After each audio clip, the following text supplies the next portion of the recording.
Lucas, Kabanata 8.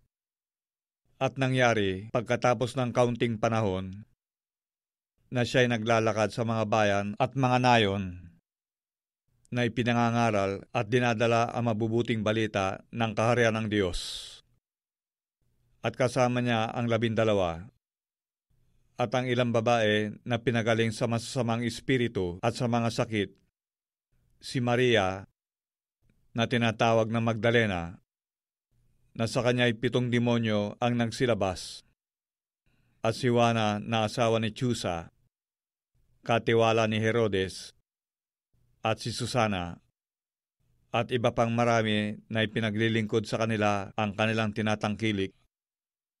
At nang magkatipon ang malaking karamihang tao, at ang mga mula sa bawat bayan na nagsadya sa kanya, ay nagsalita siya sa pamamagitan ng isang talinhaga. Ang manghahasik ay yumaon upang maghasik ng kanyang binhi. At sa kanyang paghahasik, ang ilan ay nangahulog sa tabi ng daan at napagyapakan. At ito'y kinain ng mga ibon sa langit.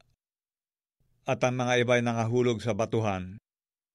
At pagsibol ay natuyo, sapagkat walang halumigmig. At ang mga iba ay nahulog sa mga dawagan, at tumubong kasama ang mga dawag, at yaoy ininis. At ang iba ay nahulog sa mabuting lupa, at tumubo at nagbunga ng 100. Pagkasabi niya ng mga bagay na ito, siya ay sumigaw. Ang may mga pakinig na ipakikinig ay makinig. At tinanong siya ng kanyang mga alagad, kung ano kaya ang talinhagang ito. At sinabi niya, sa inyo ipinagkaloob ang mga kaalam na mga hiwaga ng kaharian ng Diyos. Datapwat sa mga ibay sa mga talinhaga, upang kung magsitingin ay huwag silang mga kakita, at mga karinig ay huwag silang mga kaunawa. Ito ang talinhaga. Ang binhi ay ang salita ng Diyos. At ang mga sa tabi ng daan ay ang nangakinig. Kung magkagayoy, dumarating ang diablo at inaalis ang salita sa kanilang puso upang huwag silang magsisampalataya at mga ligtas. At ang mga sa batuhan ayaw mga pagkarinig ay tinatanggap na may galak ang salita. At ang mga ito'y walang ugat, na sila sa sandaling panahoy nagsisisampalataya, at sa panahon ng tukso ay nagsisihiwalay. At ang nahulog sa dawagan ay ito ang nangakinig. At samantalang sila'y nagsisiyaon sa kanilang lakad, ay iniini sila ng mga pagsusumakit at mga kayamanan at mga kalayawan sa buhay na ito, at hindi nang nagbubunga ng kasakdalan. At ang sa mabuting lupa ay ang mga pusong timtiman at mabuti, na iniingatan ang salita pagkarinig, at nangagbubungang may pagtitiis. At walang taong pagkapaningas niya ng ilawan ay tinatakpan ng isang banga, o inilalagay kaya ito sa ilalim ng isang higaan, kundi inilalagay ito sa talagang lalagyan, upang makita nang nagsisipasok ang ilaw, sapagkat walang bagay na natatago na di mahahayag, o walang lihim na di makikilala at mapapasaliwanag. Ingatan ninyo kung paano ang inyong pakikinig, sapagkat sino mang mayroon ay bibigyan, at ang sino mang wala, pati ng inaakala niyang nasa kanya ay aalisin. At nagsiparoon sa kanya ang kanyang ina at mga kapatid, at sila hindi mga kalapit sa kanya dahil sa karamihan ng tao. At may nagsabi sa kanya, nangakatayo sa labas ang iyong ina at ang iyong mga kapatid, na ibig nilang makita ka. Datapwat siya'y sumagot at sinabi sa kanila, Ang aking ina at ang aking mga kapatid ay itong nangakikinig ng salita ng Diyos at ginagawa. Nangyari nga sa mga araw na yaon na siya'y lumulan sa isang daong, siya at ang kanyang mga alagad. At sinabi niya sa kanila, magsitawid tayo sa kabilang ibayo ng dagat-dagatan. At sila'y nagsitulak. Datapwat samantalang sila'y nangaglalayag, siya'y nakatulog. At bumugso ang isang unos ng hangin sa dagat-dagatan. At sila'y nangatitigib ng tubig. At nangasa kapanganiban. At sila'y nangagsilapit sa kanya at siya'y ginising. Na nangagsasabi, Guro, Guro, tayo'y mga mamatay. At siya'y gumising at sinaway ang hangin at ang galit ng tubig at nangagsitigil at humusay ang panahon. At sinabi niya sa kanila, saan naroon ang inyong pananampalataya? At palibhasa ay nangatakot sila ay nagsisipangilalas na sinasabi ng isa sa iba, sino nga ito na siya'y nag-uutos maging sa hangin at sa tubig, at siya'y tinatalima nila? At sila'y nagsidating sa lupain ng mga Gadareno na nasa tapat ng Galilea. At pagkalunsad niya sa lupa, siya'y sinalubong ng isang lalaking galing sa bayan na may mga demonyo, at malaong panahon na hindi siya nagdaramit at hindi tumatahan sa bahay, kundi sa mga libingan. At nang makita niya si Jesus, siya'y sumigaw at nagpatira pa sa harap niya at sinabi ng malakas na tinig, ano ang pakialam ko sa iyo? Jesus, ikaw na anak ng Diyos na kataas-taasan?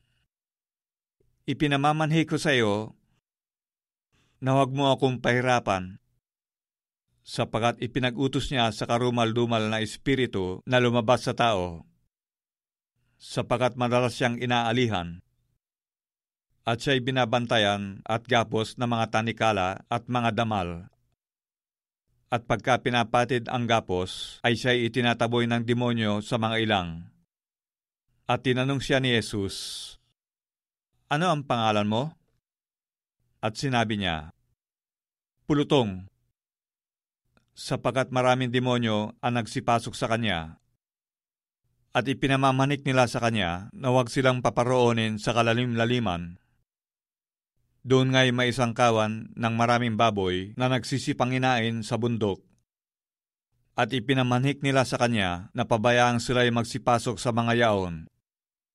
At sila'y pinahintulutan niya.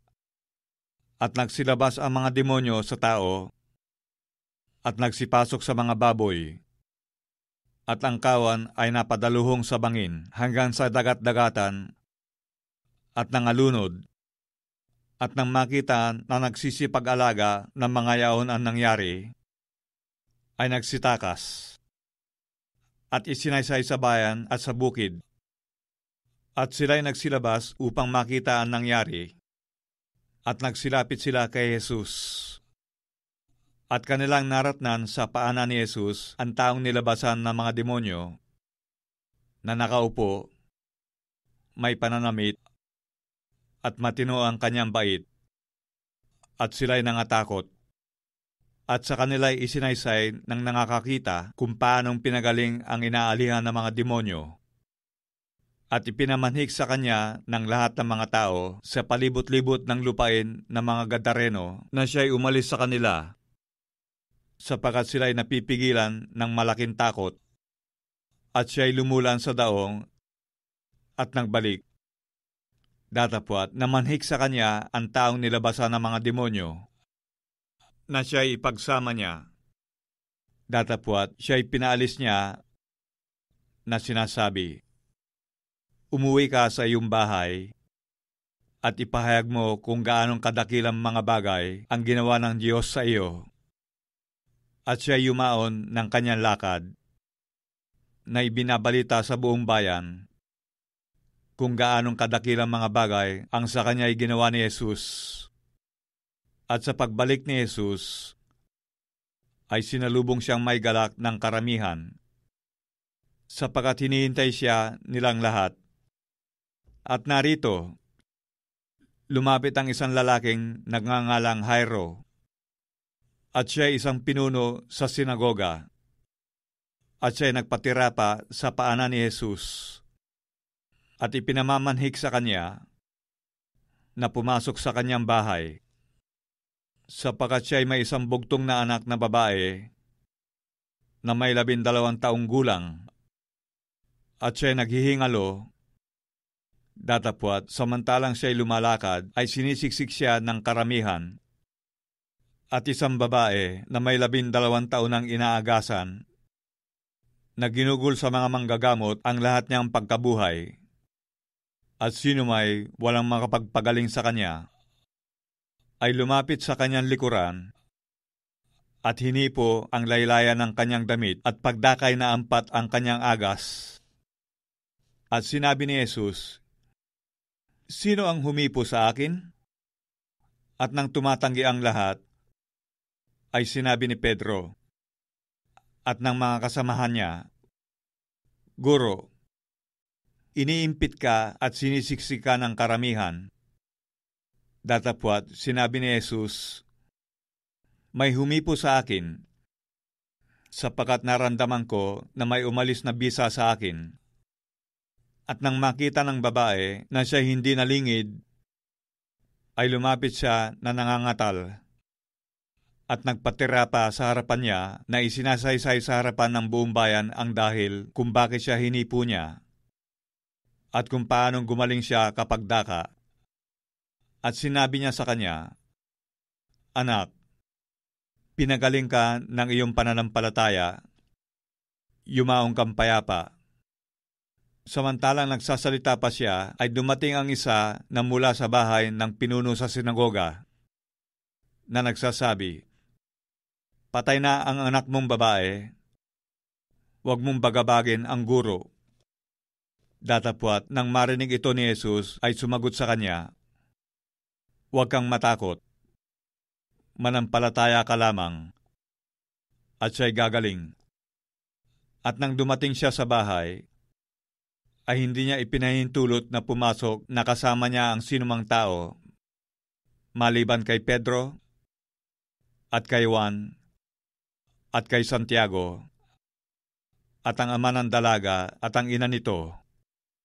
At tumangis ang lahat, at pinananambitinan ang dalaga. Datapwat, sinabi niya, "Huwag kayo magsitangis, sapagkat siya hindi patay, kundi natutulog." At tinawanan nila siya na nililibak, na napag-alamang siya ay patay na. Datapwat, tinangnan niya siya sa kamay at tinawag, na sinasabi, "Dalaga, magbangon ka." At nagbalik ang kanyang espiritu, at siya'y nagbangong pagdaka, at kanyang ipinag-utos na siya'y bigyan ng pagkain. At nangagtaka ang kanyang mga magulang. Datapwat, ipinagbili niya sa kanila na huwag sabihin kaninuman ang kanyang ginawa.